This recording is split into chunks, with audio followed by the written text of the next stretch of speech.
English grammar के video lecture में आप सभी का स्वागत है। आज की इस वीडियो में सीखेंगे फ्रेज के बारे में। फ्रेज क्या होता है? Phrase is a group of words without complete meaning and it has no subject and verb. मतलब फ्रेज एक ग्रुप ऑफ वर्ड्स होता है, मतलब शब्दों का समूह होता है। विदाउट कंप्लीट मीनिंग, बिना कंप्लीट मीनिंग के इसका मीनिंग कंप्लीट नहीं रहता है। और it has no subject and verb, इसके पास सब्जेक्ट और वर्ब नहीं होता है। अगर कोई पूछे कि फ्रेज क्या होता है तो बोल सकते हैं कि ग्रुप ऑफ वर्ड्स होता है, ग्रुप ऑफ वर्ड्स हो जाएगा। और दूसरी बात है, इसके पास ना तो सब्जेक्ट होगा और ना तो वर्ब होगा। ऐसे बातें हो जाएगा। ये तीनों शब्द अगर मैच कर रहा है तीनों चीजें तो मतलब वो फ्रेज है। इसके बाद है there are three types of phrase. Phrase तीन प्रकार के होते हैं। फर्स्ट है noun phrase, second adjective phrase और थर्ड एडवर्ब फ्रेज। ये तीनों क्या होता है इसे विस्तारित रूप में डिटेल में आगे सीखेंगे। Use of noun phrase. Noun phrase क्या होता है? Noun phrase is a group of words without complete meaning. It works as a subject or object. मतलब नाउन फ्रेज शब्दों का समूह होता है विदाउट कंप्लीट मीनिंग, मतलब बिना कंप्लीट मीनिंग के। और इट वर्क्स ये काम करता है एज के रूप में, सब्जेक्ट के रूप में और ऑब्जेक्ट के रूप में। मतलब दोनों रूप में ये काम करता है, सब्जेक्ट के रूप में भी और ऑब्जेक्ट के रूप में भी। ऐसे भी आपको पता है कि जब नाउन है तो ये सब्जेक्ट का भी काम कर सकता है और ये ऑब्जेक्ट का भी काम कर सकता है। तो चलिए लेते हैं कुछ एग्जांपल्स जिससे इसका कॉन्सेप्ट क्लियर हो सके। He is standing on the roof, वो छत पर खड़ा है। ऑन द रूफ यहाँ पर ग्रुप ऑफ वर्ड्स हैं और ये नाउन की बातें कर रहे हैं, ये नाउन फ्रेज हो जाएगा।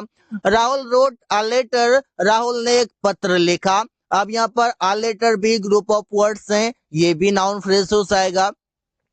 अब यह बच गए ए आर्टिकल है और लेटर नाउन है। लेटर के लिए ही आर्टिकल आया हुआ है, इसलिए दो शब्द हो गया, ग्रुप ऑफ वर्ड्स हो गया और यहाँ पर नाउन भी है, तो ये नाउन फ्रेज हो जाएगा।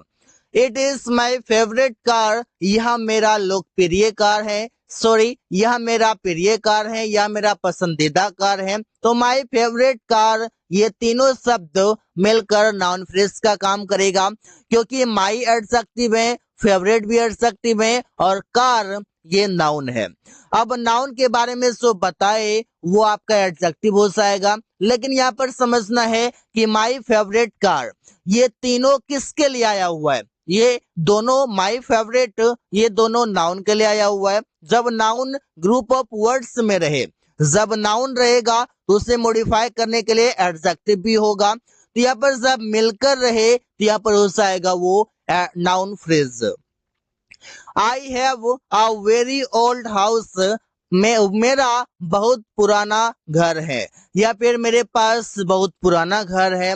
अ वेरी ओल्ड हाउस, ये सभी शब्द नाउन फ्रेज का काम करेगा, क्योंकि नाउन इसमें है और नाउन को मॉडिफाई करने के लिए कुछ शब्द भी आए हुए हैं, जैसे a very old.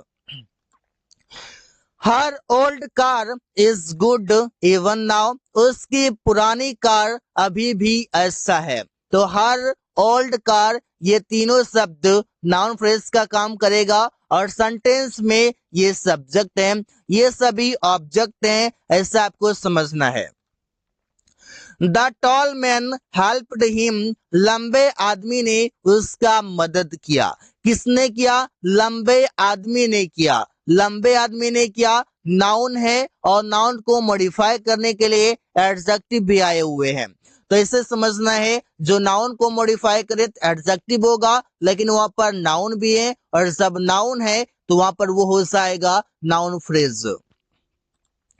C is her good friend, वो उसकी अच्छी दोस्त है। हर गुड फ्रेंड, ये देखिए सेंटेंस में ऑब्जेक्ट का काम कर रहा है और ये नाउन फ्रेज है, क्योंकि नाउन को मॉडिफाई करने के लिए कोई शब्द आए हुए हैं और ये ग्रुप ऑफ वर्ड्स भी हैं और ये ना तो सब्जेक्ट है और ना तो ये वर्ब है। इसके पास ना तो सब्जेक्ट है ना तो वर्ब है। He is the best boy, वो सबसे अच्छा लड़का है। द बेस्ट बॉय ये नाउन फ्रेज हो जाएगा क्योंकि नाउन यहाँ पर है और ना तो इसके पास कोई सब्जेक्ट है ना तो कोई वर्ब है। नाउन है तो वो सब्जेक्ट है या नहीं है ये भी समझना है। इसके पास अपना कोई ना तो सब्जेक्ट है ना तो वर्ब है। You are a very good doctor, तुम एक बहुत अच्छे डॉक्टर हो। अ वेरी गुड डॉक्टर ये हो जाएगा नाउन फ्रेज। अब आगे चल करके आप ये भी समझ पाएंगे एडजेक्टिव फ्रेज क्या होता है और एडवर्ब फ्रेज क्या होता है। एडजेक्टिव फ्रेज क्या होता है? It is a group of words in a phrase, मतलब फ्रेज में ये ग्रुप ऑफ वर्ड्स होता है, शब्दों का समूह होता है। दैट इंक्लूड्स जो इसमें शामिल है एन एडजेक्टिव, जो शामिल है इसमें एडजेक्टिव भी। और इट एक्ट्स ये काम करता है एज एन एडजेक्टिव, एडजेक्टिव के रूप में, by describing a noun, noun को डिस्क्राइब करते हुए ये एडजेक्टिव का काम करेगा और ये कहलाएगा एडजेक्टिव फ्रेज। जैसे कुछ एग्जांपल भी हैं। This is a car of black colours, यहाँ पर इसका मीनिंग है यह कार काली रंग की है। अब यहाँ पर जो ये कार है, कार को मॉडिफाई करने के लिए अलग से शब्द लिखे हुए हैं जो कि है of black colours. Of black colours जो है इसमें ना तो नाउन है ना तो कुछ और है, इसमें है एडजेक्टिव, इसमें है ये सभी शब्द जो कि इस शब्द को कार को मॉडिफाई कर रहे हैं। तो ऑफ ब्लैक कलर्स जो होगा ये हो जाएगा एडजेक्टिव फ्रेज क्योंकि कार को मॉडिफाई करने का काम ये तीनों शब्द मिलकर कर रहा है। He was wearing a crown made of gold, तो सेंटेंस बनेगा वो मुकुट पहना हुआ था जो सोना का था। तो यहाँ पे क्राउन शब्द है, क्राउन है एक नाउन जिसका हिंदी मीनिंग है मुकुट, और इस नाउन को मॉडिफाई करने के लिए मेड ऑफ गोल्ड लगा हुआ है जो कि एडिशनल इंफॉर्मेशन दे रहा है।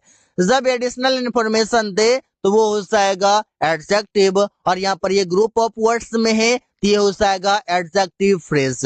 एक शब्द रहता तो रहता ये एडजेक्टिव, जब ग्रुप ऑफ वर्ड्स में है तो एडजेक्टिव फ्रेज कहलाएगा। The boy in the yellow shirt asked me to dance, तो सेंटेंस बनेगा वो लड़का पीला कमीज वाला ने मुझे डांस करने के लिए पूछा। तो सेंटेंस कैसा है? The boy in the yellow shirt, the yellow shirt, in the yellow shirt ये किसको मॉडिफाई कर रहा है? ये नाउन को कर रहा है, बॉय को कर रहा है। तो इसके बारे में कोई एडिशनल इंफॉर्मेशन अगर कोई सिंगल वर्ड देता तो वो होता एडजेक्टिव, और जब ग्रुप ऑफ वर्ड्स रहता तो फिर हो जाएगा adjective phrase. I purchased a shirt of white colour, अब यहाँ पर सेंटेंस बनेगा मैंने सफेद रंग की कमीज खरीदा। अब यहाँ पर ये शर्ट है और शर्ट को मॉडिफाई करने के लिए ऑफ व्हाइट कलर यहाँ पर आया हुआ है जो कि ग्रुप ऑफ वर्ड्स है और ये एडजेक्टिव फ्रेज कहलाएगा।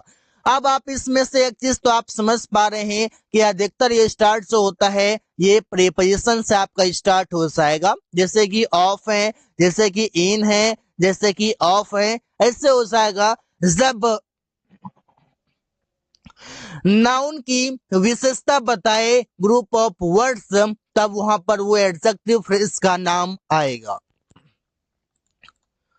एडवर्ब फ्रेज, एडवर्ब फ्रेज क्या होता है? जैसे कि it answer with how, where, when, why, how often, etc, ये सभी शब्द मिलकर एडवर्ब फ्रेज की आंसर देता है। जैसे आप समझ पाएंगे एडवर्ब फ्रेज भी ग्रुप ऑफ वर्ड्स होता है। एग्जाम्पल देखिए, Rahul rain with a great speed, तो सेंटेंस बनेगा राहुल बहुत तेजी से दौड़ा। विद ग्रेट स्पीड यहाँ पर ये क्या बता रहा है? यहाँ पर बताया जा रहा है कि रेन जो है मतलब दौड़ने का जो काम है वो बहुत तेजी से हुआ है। मतलब वर्ब को जो मॉडिफाई करे वो एडवर्ब होता है और रन यहाँ पर वर्ब है। तो जब वर्ब को मॉडिफाई किया जा रहा है तो वो एडवर्ब फ्रेज होगा। जैसे देखिए कि मैंने कहा कि जोर से बोलो, तो स्पीक लाउडली, यहाँ पर लाउडली शब्द जो है ये हो गया एडवर्ब। एडवर्ब हो गया, लेकिन यही अगर ग्रुप ऑफ वर्ड्स रहता, यही अगर दो तीन शब्दों से मिलकर रहता तो यही कहलाता फिर एडवर्ब फ्रेज। आई होप कि आप समझ पा रहे हैं। You questioned in a very rude manner, तुमने बहुत गुस्से में प्रश्न किया। अब बहुत गुस्से में कैसे किया? हाउ डिड यू आस्क, तुमने कैसे प्रश्न पूछा? तो इन अ वेरी रूड मैनर, बहुत गुस्से में। तो यहाँ पर ये सभी शब्द जो है किसके लिए आया हुआ है? ये आया हुआ है कि भाई तुमने जो प्रश्न किया वो कैसे किया है। हाउ का आंसर दिया गया है, तो क्वेश्चन मतलब ये हो जाएगा adverb phrase. I am going to very old place, मैं एक पुराना स्थान पर जा रहा हूँ। मैं जा रहा हूँ वेयर, कहाँ जा रहा हूँ? तो पुराना स्थान पर। तो ये हो जाएगा ग्रुप ऑफ वर्ड्स भी है और इसमें एडवर्ब भी है, तो ये बन जाएगा adverb phrase. She was speaking very slowly, वो बहुत धीरे धीरे बोल रही थी। वेरी स्लोली ये हो जाएगा एडवर्ब फ्रेज, क्योंकि ये भी ग्रुप ऑफ शब्द है और इसमें भी काम किया जा रहा है वर्ब को मॉडिफाई करने का। You are talking like a mad person, तुम एक पागल आदमी की तरह बात कर रहे हो। बात कर रहे हो, कैसे बात कर रहे हो? हाउ डू यू टॉक, तो यहाँ पर सेंटेंस बनेगा लाइक अ मेड पर्सन। तो यहाँ पर आप समझ पा रहे हैं कि एडवर्ब फ्रेज काम कर रहा है। They are playing with great efforts, वे लोग अच्छे प्रयासों के साथ खेल रहे हैं। अब यहाँ पर विद ग्रेट एफर्ट्स वे लोग खेल रहे हैं। हाउ, कैसे खेल रहे हैं? तो यहाँ पर आप बोल सकते हैं कि विद ग्रेट एफर्ट्स, अच्छे प्रयासों से या अच्छे प्रयासों के साथ। सी रेन ऑन द रोड, वो सड़क पर दौड़ी। वो सड़क पर दौड़ी, वो दौड़ी कहाँ दौड़ी? ऑन द रोड, तो सेंटेंस बनेगा adverb phrase. I wrote a letter with a pen, मैंने कलम से एक पत्र लिखा। मैंने लिखा, अब कैसे लिखा भाई? तो विद अ पेन, पेन से लिखा। यहाँ पर हो जाएगा ये एडवर्ब फ्रेज। यहाँ पर समझ सकते हैं, यहाँ पर ये नहीं देखना है कि ये नाउन है, ये वर्ब है, ये एडजेक्टिव है, ये क्या है। यहाँ पर एक ही चीज समझना है कि सेंटेंस किस तरह काम कर रहा है, सेंटेंस में इसका प्रयोग कैसे हो रहा है। अगर वो समझ जाएंगे तो कंफ्यूजन नहीं होगा।